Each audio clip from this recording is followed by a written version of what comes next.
जय हिंद दोस्तों, कैसे हो आप सब लोग। आज आपका स्वागत है हमारे चैनल हाइपरियन फैक्ट्स में। तो आपको लगा होगा शुरुआत में कि मैंने आज अचानक से जय हिंद क्यों बोला। तो स्पेसिफिकली देखा जाता है ऐसा कोई रीज़न नहीं है कि मैंने जय हिंद कहा, पर एक जो हमारे पास आज एक स्पेशल रीज़न है जिसके ऊपर आज हमारी वीडियो बनने जा रही है। वो कोई बहुत सारे लोग नहीं हैं एक साथ जिसको मैं नॉर्मली वीडियो बनाता हूँ। ये एक स्पेशल पर्सन है, इंडिया के सबसे one of the most favourite freedom fighter, और इनका नाम है नेताजी सुभाष चंद्र बोस। आज मेरा मकसद सिर्फ यही नहीं है कि आज नेताजी का जन्मदिन है इसलिए मैंने उनके बर्थडे पे ये वीडियो बनाया है, पर मेरा ये एक रिस्पॉन्सिबिलिटी है कि मैं आपको उनके बारे में कुछ ऐसी चीज़ें बताऊं जो शायद तक आप में से कई सारे लोगों को न पता हो। और कोई भी स्पेशल दिन का हम हमेशा वेट करते हैं, तो आज वो स्पेशल दिन है जिनके उनके जन्मदिन पर आज हम स्पेशल बातें कर सकते हैं। तो बिना कोई देर किए चलिए वीडियो को शुरू करते हैं। हम शुरू से शुरू करते हैं। उनका जन्म 1897 मतलब 1897 23 ऑफ जय मतलब इसी दिन उनका जन्म हुआ था in small city of Cuttack के एक स्मॉल शहर में उनका जन्म हुआ था, प्रभावती देवी और जानकी नाथ बोस के घर में। जानकी नाथ बोस उस समय के बहुत ही ज़्यादा विख्यात और प्रभावित वकील थे, और मतलब ऐसे वकील थे जो कि अपने प्रतिद्वंदियों को हारने के लिए कोई भी सीमा तक जा सकते हैं। बहुत ही ज़्यादा प्रतिद्वंदी थे और हर केस मैक्सिमम देखा जाए तो हर केस वो हमेशा जीतते थे। ऐसा मैं नहीं कह रहा हूँ कि मतलब कोई चीटिंग वीटिंग करके वो कोई केस जीते थे, पर मैं ऐसा कहना चाह रहा हूँ कि जो उनके अंदर जो करेज था और ब्रेवनेस थी ना, और मतलब जो तब ब्रिटिशर्स के लड़ने के लिए जो मतलब हिम्मत चाहिए ना, वो इसी नेचर की वजह से सुभाष चंद्र बोस के अंदर आया था। शुरू से ही सुभाष चंद्र बोस पढ़ाई में काफ़ी अच्छे थे और शुरुआत में वो इंग्लिश सेकेंडरी स्कूल में ही जाते थे, पर बाद में जब उनके अंदर थोड़ी पैट्रियोटिज्म आने लगी और तो उन्होंने अपने मतलब पिता को अपने मतलब थोड़ा कन्विंस कराया कि नहीं, मेरे को मतलब वहाँ का कल्चर नहीं सीखना, मेरे को अपने देश का कल्चर सीखना है, मेरे को मतलब देश के बारे में जानना है, तो देश में कैसी मतलब बेसिक पढ़ाई जाती है वो सब। सुभाष चंद्र बोस में बचपन से ही पैट्रियोटिज्म काफ़ी ज़्यादा था, और इसका एक ये कारण हो सकता है कि उस समय कटक मतलब जो कि एक बंगाल का पार्ट था, उस समय बंगाल एरिया में जो रेवोल्यूशनरी आइडियाज़ चल रहे थे और जो रिफॉर्मर्स थे उस समय के, उससे भी वो प्रभावित हो गए थे। अब आप कोई भी अगर अच्छे एनवायरनमेंट पर रहे देखेंगे कि आपके अंदर भी थोड़े चेंजेस होने लगेंगे, तो वो चेंजेस उनके अंदर भी होने लगे थे, जो कि देश के प्रति जो निष्ठा है और जो इसके पैट्रियोटिज्म है और मतलब ऐसे कई सारे और भी जो देश के प्रति अच्छी चीज़ें हैं, वो उनके इसी की वजह से उनके अंदर आई थी। थोड़ा सा फास्ट फॉरवर्ड चलेंगे, थोड़ा सा आगे जाएंगे। जब सुभाष चंद्र बोस बड़े हुए तब उनके पिता उनको कहा करते थे कि उस समय उन मतलब सिविल सर्विसेज के एग्ज़ाम दे, जो कि आज यूपीएससी है, जो कि आप भी जानते हैं। तो उस समय वो कहा करते थे कि उनको वो एग्ज़ाम देना चाहिए, तो वो मतलब कई बार ना कह चुके थे अपने। क्योंकि उनको ब्रिटिशर्स की गुलामी पसंद नहीं थी, पर उनके पिता उनको ताना मारते थे कि नहीं, तुमको आता नहीं है, तुम कर नहीं सकते, तुमको पता नहीं होता है, तुम पढ़ते नहीं हो, इसीलिए शायद तुम लेना चाह रहे हो। तो वो अपने पिता को प्रूव करने के लिए कि नहीं मेरे को भी आता है, उन्होंने उसकी तैयारी करी। और सबसे ज़्यादा हैरानी की बात ये है कि उस समय यूपीएससी की तैयारी मतलब तब जो सिविल सर्विसेज कहा जाता था जिस एग्ज़ाम को, उसकी तैयारी करने के लिए मिनिमम तो आपको 4 साल चाहिए। 4 साल आपको बहुत अच्छे से पढ़ना पड़ेगा, तभी आप इस एग्ज़ाम को पास कर सकते हो। पर उन्होंने उस 4 साल के जो पढ़ाई होती है उसको जस्ट 7 महीने में कंप्लीट करके दिखाया था उस समय। ये एक बहुत बड़ी बात है उस समय के हिसाब से कि 7 महीने में उन्होंने कंप्लीट कर दिया था। और सबसे ज़्यादा जो मतलब बात है, तो सबसे ज़्यादा स्ट्रेंज वाली बात है कि उस समय वो इंडिया के पहले ऐसे व्यक्ति थे जो टॉपर लिस्ट में आए थे ब्रिटिशर्स के रूल के टाइम में। उस समय जो मैक्सिमम लोग टॉप 10 में आते थे वो मैक्सिमम सब ब्रिटिशर्स के या फिर ब्रिटिश रूल के अंडर जो गोरे विदेशी जो होते हैं वही लोग होते थे। वो पहले इंडियन थे जो टॉपर लिस्ट में 5th रैंक आए थे, और वो भी कितने महीने की तैयारी में, 7 महीने में। तो आप उनका पोटेंशियल समझ सकते हैं कि उनका पोटेंशियल किस हद तक था। अब बात से पढ़ाई की थोड़ी ना करेंगे, और भी कई सारी चीज़ें करेंगे। आगे थोड़ा बढ़ते हैं कि जब उनको ये मिला तो थोड़ा मतलब कंफ्यूज हो गए कि अरे मेरे को तो लगा था मेरे को नहीं मिलेगा ये एग्ज़ाम, क्योंकि वो मतलब ब्रिटिशर्स के गुलामी के अंडर नहीं आना चाहते थे।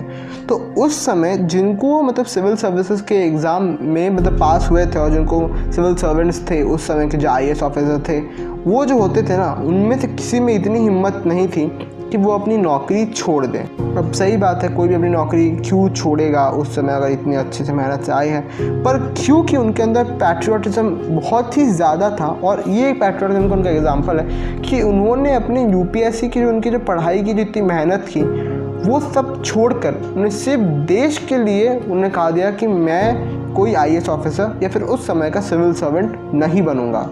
वो उन्होंने कहा कि मैं सिर्फ और सिर्फ अपने देश को सर्व करूंगा। अब जब वो अपनी मतलब विदेश की पढ़ाई करके वापस आ चुके थे और उन्होंने जब मतलब पढ़ाई जितना कर लिया उतना ठीक है, उन्होंने उसके बाद उन्होंने कांग्रेस में ज्वाइन किया और कांग्रेस में अपना इंटरेस्ट दिखाया पॉलिटिक्स के अंदर। तो जब वो पॉलिटिक्स के अंदर आए जब वो पॉलिटिक्स सीखने लगे, तब वो ऐसे पहले व्यक्ति थे जिन्होंने गांधी के चुने हुए कैंडिडेट के ओवरसीज सबसीज करके वो कैंडिडेट बने, वो बने president of Indian national Congress, और तब जिसको INC कहा जाता था, आप जिसको जानते हैं। मतलब जो गांधी ने जो मतलब कैंडिडेट को लिया था कि ये बनेगा प्रेसिडेंट, उनमें इतना टैलेंट था कि मतलब लोगों ने उनको बनाया प्रेसिडेंट कि नहीं ये बनेंगे हमारे प्रेसिडेंट, ये ज़्यादा फिट है प्रेसिडेंट बनने के लिए। उसके बाद उन्होंने अपना पहला टर्म बहुत अच्छे से प्रेसिडेंट साहब से उन्होंने फॉलो किया, पर जब दूसरे टर्म की बारी आई तो तब वर्ल्ड वॉर शुरू हो गया था यूरोप के अंदर। तो तब ब्रिटिशर भी वर्ल्ड वॉर में पार्ट लिए थे। तो ब्रिटिशर्स ये चाहते थे कि इंडिया की तरफ से कई सारे आर्मी वहाँ पे लड़ने जाए, ब्रिटिशर्स के हेल्प मतलब ब्रिटिशर को हेल्प करने वहाँ पे लड़ने जाए। तो इसके वो खिलाफ हो गए। वो ये नहीं चाहते थे कि ब्रिटिशर्स के लिए इंडियंस जान दें। क्यों जान देंगे? क्योंकि ब्रिटिशर ने हम पे राज किया, हम क्यों जान दें? तो इनके इस डिसीजन पे महात्मा गांधी और जवाहरलाल नेहरू अड़ गए कि नहीं, तुमको सपोर्ट करना ही पड़ेगा, और अगर तुम नहीं सपोर्ट करोगे फिर तुमको हम सब मिलके फिर तुमको इस पोस्ट से निकालने के लिए मजबूर हो जाएंगे। तो सोचिए, उस समय उन्होंने उस पोस्ट से भी रेजिग्नेशन लेने को तैयार हो गए, पर उन्होंने ब्रिटिशर्स का सपोर्ट करने में कभी अपना सामर्थ्य नहीं दिखाया। इससे हमें ये बात पता चलती है कि वो कितने ज़्यादा पैट्रियटिज्म है, जो कि मैक्सिमम देखोगे कि आप आजकल के लोगों में कहाँ उतना पैट्रियटिज्म है। तो हम बात कर रहे थे वर्ल्ड वॉर की। तो वर्ल्ड वॉर जब हुआ तो वो बंगाल से गए जर्मनी में उन्होंने हिटलर से मिला और वहाँ पर कुछ बातचीत करी, और उन्होंने हिटलर से कहा कि उनको सिंगापुर ट्रांसफ़र किया जाए ताकि वो जापान के हेल्प से इंडिया को फ्रीडम दिला सकें। कि उस समय जो एक्सेस पावर्स थे वो एक साथ लड़ रहे थे, जर्मनी, इटली, जापान और कुछ छोटी छोटी कंट्रीज ऐसे लड़ रही थी। तो तब उन्होंने हिटलर को ये कहा कि उनको भेजा जाए। तो वो वहाँ पे सिंगापुर में गए और उन्होंने सिंगापुर में जाके पहले जो एक आज़ाद हिंद फौज बनी थी मोहन सिंह के टाइम पे, उन्होंने उसको फिर से रीएनफोर्स किया और फिर से उसको खड़ा किया एज आज़ाद हिंद फौज। और उन्होंने इस बार कई सारे इंडियन सैनिक को बुलाया, जापानीज़ सैनिक भी उसमें थे और कुछ लोकल लोग भी थे, लोकल जो इंडियंस थे उस समय के वहाँ पे जो रहते थे सिंगापुर में, उन्होंने भी उनको सपोर्ट किया कि नहीं हम लड़ेंगे। तो उस टाइम पे आज़ाद हिंद फौज ने काफ़ी अच्छा प्रोग्रेस दिखाया था और काफ़ी अच्छी तरीके से ब्रिटिश को ऑफेंस पे ऑफेंस और हराए जा रहे थे ब्रिटिशर्स को। उन्होंने अंडमान और निकोबार को पहली बार अपने कब्जे में कर लिया था और वो मतलब रंगून की सीमा से लेकर के ऑलमोस्ट इंडिया के ईस्टर्न जो बॉर्डर्स थे उस समय के वहाँ तक पहुँच गए थे। फॉर एग्ज़ाम्पल मणिपाल, इम्फाल और ऐसे कई सारे जगहों पे वो पहुँच गए थे और उन्होंने इंडिया का पहली बार वहाँ पे झंडा लहराया था। तो फिर आप लोग पूछेंगे प्रॉब्लम क्या थी? फिर तो इंडिया को वही ताला होना चाहिए था कि अगर इतना अच्छा प्रोग्रेस करते। तो प्रॉब्लम ये हो गई थी कि उस समय यूरोप में जर्मनी हारने लग गई थी, क्योंकि उस समय हिटलर ने कई सारे मैसेकर्स किए थे जर्मनी में, ज्यूइश को मारना वारना ये सब। तो इसकी वजह से मतलब उसके खिलाफ और भी कई सारे देश जुड़ गए थे और ब्रिटिशर्स तो खुद थे ही जो कि जर्मनी के खिलाफ काफ़ी टाइम से प्रयास कर रहे थे, बार बार उसे हराने की कोशिश करते। तो उस समय जब यूएस जब ऐड हो गया उनके साथ, यूएस जब एलाइड पावर्स में आ गया, तब जर्मनी बहुत ज़्यादा मतलब हारने लग गई। और इस हार के चक्कर में जो फाइनेंस होता था, जो पैसा आता था लड़ने के लिए, वो आज़ाद हिंद आर्मी के पास कम होने लग गई। कंडीशंस इतनी ख़राब होने लग गई कि खाना तक नहीं मिलता था, तो खाना ही नहीं मिलेगा, एम्यूनिशन की तो बात ही नहीं है, तो लड़ेंगे कैसे, है ना, लड़ कैसे पाएंगे। इसकी वजह से धीरे धीरे वो अपने ईस्टर्न हमारे इंडिया का जो बॉर्डर्स है वहाँ पे हारने लग गए थे। कई बार देखा गया है कि जो अमेरिकन्स थे वो सिंगापुर और जापान पे भी हमला कर रहे थे, तो इसकी वजह से आज़ाद हिंद फौज और ज़्यादा कमज़ोर हो रही थी। पर जो सबसे बड़ा प्लस पॉइंट था यहाँ पे कि जो ब्रिटिशर के अंडर में जो इंडियन आर्मी थी वो धीरे धीरे रिवॉल्ट कर रही थी ब्रिटिशर्स के अगेंस्ट, क्योंकि सुभाष चंद्र बोस ने उनको इंस्पायर किया कि नहीं, तुमको अपने देश के लिए लड़ना चाहिए, देश के लिए काम करना चाहिए। सो टेक्निकली अगर मैं एक चीज़ कहूँ, मैं किसी के खिलाफ़ नहीं हूँ, मैं ऐसा नहीं कह रहा हूँ किसी ने काम नहीं किया, तो टेक्निकली जो होता है ना कि आप कहते हैं कि हाँ एट द एंड, मतलब बाय द फैक्ट में ये पता चला कि इसी ने कुछ काम किया, तो एट द एंड हमें ये पता चलता है कि सुभाष चंद्र बोस की वजह से ही इंडिया आज़ाद हुआ था। अब क्यों, वो मैं आपको एक्सप्लेन करता हूँ कि जब ब्रिटिशर्स राज कर रहे थे तो ब्रिटिशर तो अकेले खुद बहुत ज़्यादा नहीं थे, ऐसा तो नहीं था कि बहुत करोड़ों की उनके पास सेना है, ऐसा तो बिल्कुल नहीं था। तो जो भी कर रहे थे वो आर्मी, इनको खुद की आर्मी और ज़्यादा से ज़्यादा इंडियन आर्मी थी। तो अगर इंडियन आर्मी ही अगर आपके खिलाफ रिवोल्ट कर दे तो आप कैसे रूल करोगे, इसीलिए ही ब्रिटिशर्स छोड़ के चले गए।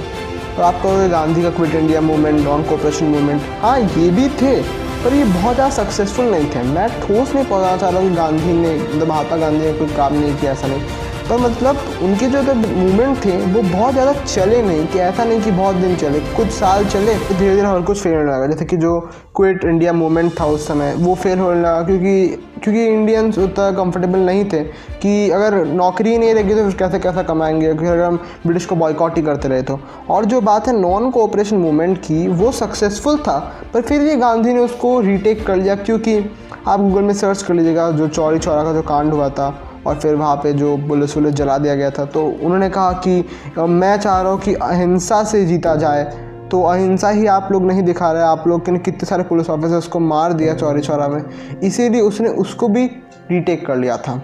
तो एक्चुअली इन फैक्ट देखा जाए तो नेताजी की वजह से ही ब्रिटिशर्स देश छोड़ के गए और हमें आज़ादी मिली। बात यह है कि लास्ट में नेताजी के जीवन के बारे में उनको बहुत ज़्यादा पता नहीं है, क्योंकि फिर वहाँ पे प्लेन क्रैश हो गया और फिर पता ही नहीं चला कि सही में वो प्लेन क्रैश में उनकी डेथ हुई या नहीं। और फिर ऐसे कई सारे मल्टीपल फैक्टर्स पता चले कि वो वहाँ पे, मतलब कोई एविडेंस नहीं है, कोई प्रूफ नहीं है कि वहाँ पे उनकी डेथ हुई क्या नहीं। फिर बीच में यही पता चला कि शायद तक हो सकता है कि गुमनामी बाबा नेताजी हो। इसके ऊपर कोई ठोस सबूत तो नहीं है, पर कई लोग इसे ही मानते हैं। तो इन फैक्ट आखिर में कुछ भी होना हो, उनकी डेथ कहाँ पे हुई वो भी इम्पॉर्टेंट है, पर मैक्सिमम ये इम्पॉर्टेंट है कि उनकी जो पैट्रियोटिज़म है वो हमको उनको सल्यूट करना चाहिए पैट्रियोटिज्म के लिए, इतनी इंटेंस पैट्रियोटिज्म। और इसी के लिए मैंने ये वीडियो बनाया, चाहते कि आप में से कई लोग को पता चले उनके पैट्रियोटिज्म के बारे में। मुझे गर्व है कि नेताजी जहाँ पैदा हुए वहाँ मैं पैदा हो पाया, पर दुख है इस बात का कि आज लोग नेताजी को भूल रहे हैं, नेताजी को याद नहीं रख रहे हैं कि उन्होंने हमारे लिए क्या किया। तो ये हमारी रिस्पॉन्सिबिलिटी बनती है कि हम नेताजी को याद रखें। और नेताजी के जन्मदिन पे उनको कोटि कोटि नमन। और आपसे यही रिक्वेस्ट रहेगी कि प्लीज़ इस वीडियो को ज़्यादा से ज़्यादा शेयर कीजिए, चाहते कि लोगों को पता चल सके उनके जीवन के बारे में। और एट द एंड वीडियो को देखने के लिए आपका बहुत बहुत शुक्रिया। लाइक कीजिए वीडियो को, शेयर कीजिए फैमिली और फ्रेंड्स के साथ, सब्सक्राइब कीजिए हमारे चैनल हाइपरियन फैक्ट्स को, ताकि आगे ही और आपको ऐसी वीडियोस मिलती रहे। और प्लीज़ ज़रूर शेयर कीजिएगा उस हर एक पैट्रियट को। मुझे पता है आप में से हर लोग पैट्रियट हैं, तो इनमें से हर एक किसी को शेयर कीजिएगा ये video. So till there, thank you for watching this video. जय हिंद, जय भारत।